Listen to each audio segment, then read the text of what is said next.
Bible story hii ya safina ya Nuhu inapatikana katika kitabu cha Mwanzo sura ya 6 hadi 9. Zamani za kale sana, dunia ilipokuwa imejaa wanadamu, hali ya maisha ilikuwa imeharibika mno.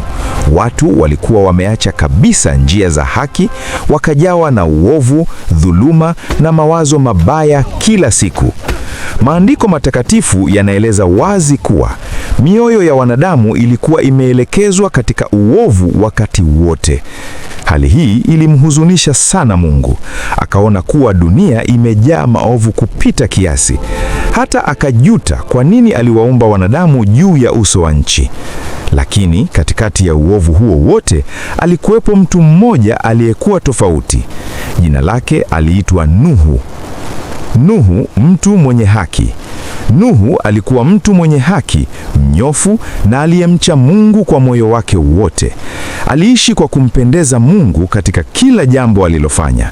Kwa sababu hiyo, Mungu alimuona kuwa anafaa kuokolewa pamoja na familia yake.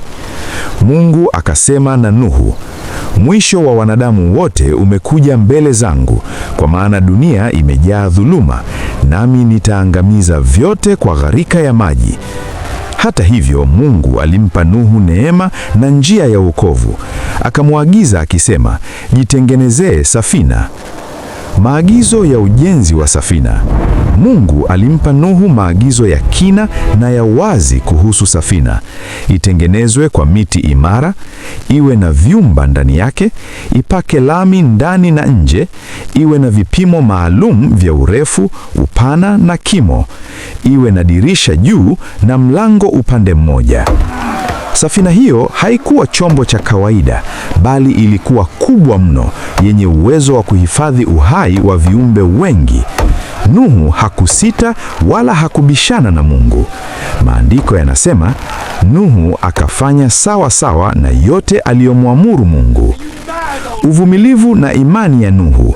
Ujenzi wa safina ulichukua muda mrefu sana. Katika kipindi hicho chote, Nuhu aliendelea kumtii Mungu kwa uaminifu. Watu waliomzunguka walimcheka, wakamdharau na kumwona kama mtu asiye na akili. Lakini Nuhu hakukata tamaa. Aliendelea na kazi yake kwa imani thabiti, akijua kuwa Mungu hatosema uongo. Kuingia kwa wanyama ndani ya safina. Wakati ulipofika, Mungu akamwambia Nuhu, "Ingia ndani ya safina, wewe na jamaa zako." Kisha tukio la ajabu likatokea. Wanyama wa kila aina wakaanza kuingia ndani ya safina. Dume na jike wa kila aina, ndege wa angani, wanyama wa nchi, viumbe watambao. Walikuja kwa utaratibu wa ajabu, kana kwamba wanaongozwa na nguvu ya juu. Baada ya wote kuingia, Biblia inasema Bwana akaufunga mlango. Baada ya siku 7, mvua kubwa ilianza kunyesha. Haikuwa mvua ya kawaida. Ilinyesha kwa siku 40 mchana na usiku. Chemchemi za vilindi zikapasuka, maji yakafunika dunia yote. Hata milima mirefu ilifunikwa na maji. Kila kilichokuwa nje ya safina kilipotea: wanadamu, wanyama, ndege, kila kiumbe chenye uhai. Ilikuwa ni hukumu ya haki ya Mungu dhidi ya uovu wa dunia. Lakini ndani ya safina kulikuwa na usalama kamili. Maisha ndani ya safina. Safina ilielea juu ya maji kwa muda mrefu. Maji yalitawala dunia kwa siku 150. Katika kipindi hicho chote, Nuhu na familia yake walikuwa ndani ya safina wakimtegemea Mungu peke yake. Na maandiko yanasema Mungu akamkumbuka Nuhu. Hii ina maana kuwa Mungu hakumsahau, bali aliendelea kumlinda. Ishara ya matumaini. Baada ya muda, maji yakaanza kupungua. Nuhu akatuma kunguru, naye akaruka huku na huko. Kisha akatuma njiwa.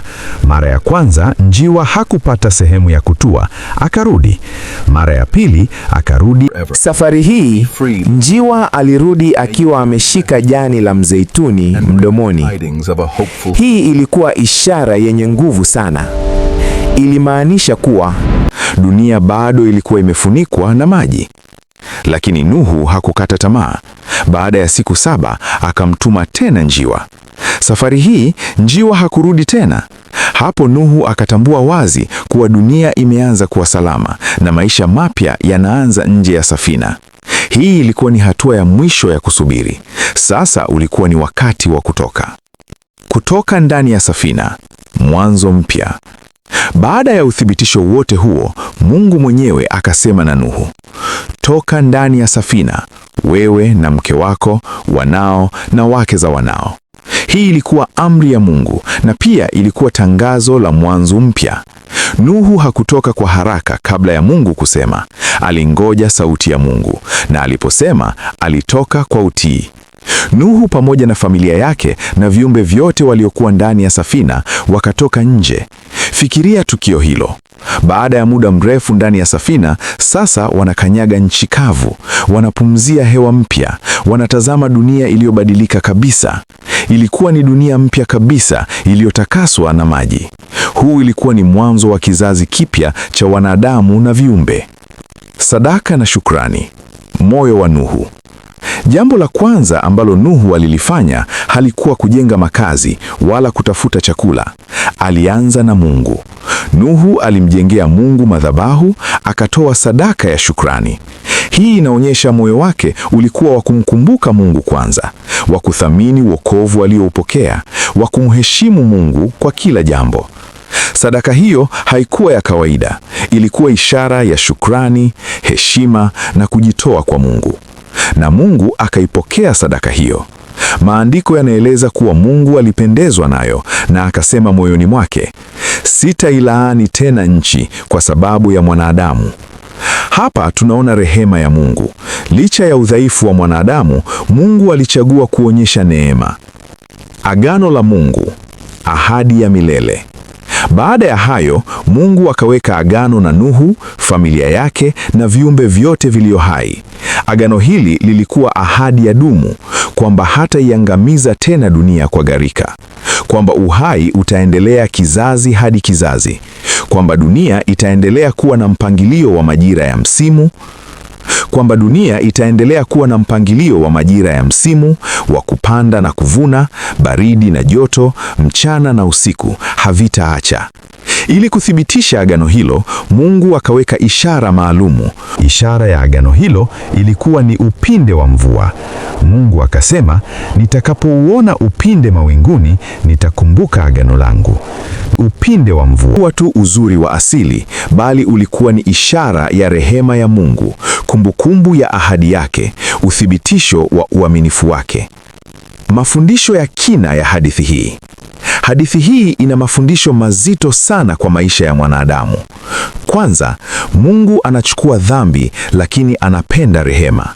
Hukumu ilikuja kwa sababu ya uovu, lakini wokovu ulitolewa kwa neema.